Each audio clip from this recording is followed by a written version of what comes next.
দর্শক আপনারা দেখতে পাচ্ছেন যে পিরিজপুরের যে রানীপুর রয়েছে সেই রানীপুরে মোড়ে যে আসলে কয়েকটি দোকান ছিল, সেই দোকানে কিন্তু বেশ কয়েকটি প্রায় 5টি দোকানের মতন আসলে গতকাল রাত 3টার দিকে আসলে আনুমানিক ধারণা করা হচ্ছে যে শর্ট সার্কিটের মাধ্যমে একটি আগুনের সূত্রপাত হয়। সেখান থেকে কিন্তু আসলে এই আগুনে 5টি দোকান পুরো একদম ছাই হয়ে যায়।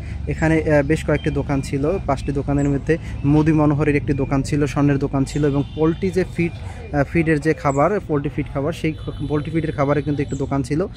এছাড়া যে অন্যান্য যে পাশে একটি সিমেন্টের দোকান ছিল। এরকম করে মোট 5টি দোকান কিন্তু আসলে এখানে পুরো একদম ছাই হয়ে যায়। গতকাল রাত 3টার দিকে স্থানীয় যে মানুষজন তারা রয়েছে তারা কিন্তু জানিয়েছে যে গতকাল রাত 3টার দিকে কিন্তু এই দুর্ঘটনা ঘটে।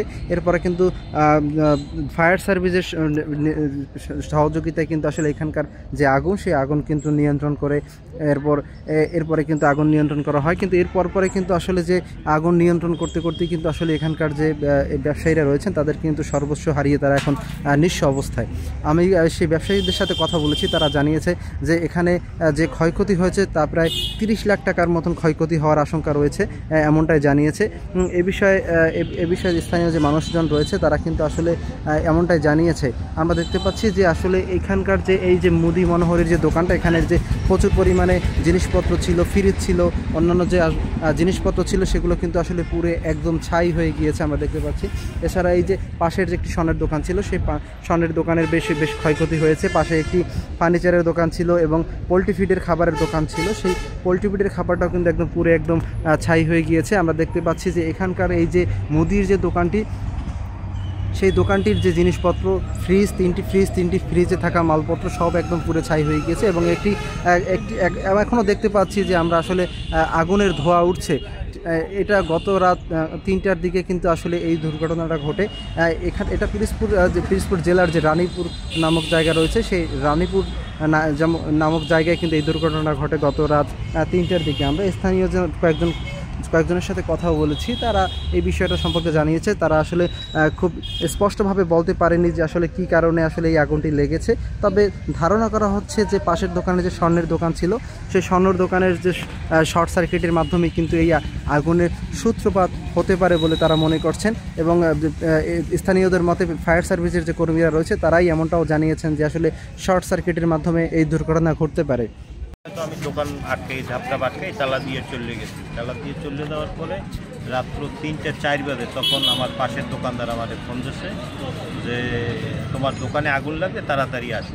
তখন আমি জিজ্ঞেস করছি যে আমি কি ফায়ার সার্ভিস ফোন দেবো?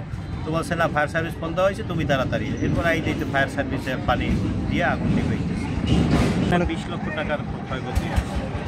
ওখানে 3টে ফ্রিজ ছিল, আর আমার ওই মুদি ব্যবসা ছিল, কসমেটিকের ব্যবসা, গ্যাসের ব্যবসা, ঠিক আছে, বিকাশ, তারপরে নগদী, সমস্ত মানে এলার্জি সমস্ত 5টা দোকান। সেই দোকানগুলো কিসের? একটা স্বর্ণের দোকান, একটা পোলট্রি খাবারের দোকান, একটা আড়ত, ডাবের আড়ত, আর একটা মুরগির ফার্ম, মুরগির এখানে দেখছি আসলে রাত 3টার সময় মানুষজন খুব কথা বলতেছিল, চিকড়ি করতেছিল আগুন বলে। পরে আমরা আসার পরই আপনার ফায়ার সার্ভিসেও সঙ্গে সঙ্গে চলে আসছে। খুব অল্প সময়ের মধ্যে ফায়ার সার্ভিস এসে 2টা ইউনিট ছিল, 2টা ইউনিটে আগুন নিবানোর চেষ্টা করছে। তখন আর কি এখানে খুবই প্রচণ্ড পরিমাণে আগুন হচ্ছিল আর কি। কাছে এসে দেখার মতো বা ইসের মতো কোনো কোনো ব্যবস্থা ছিল না।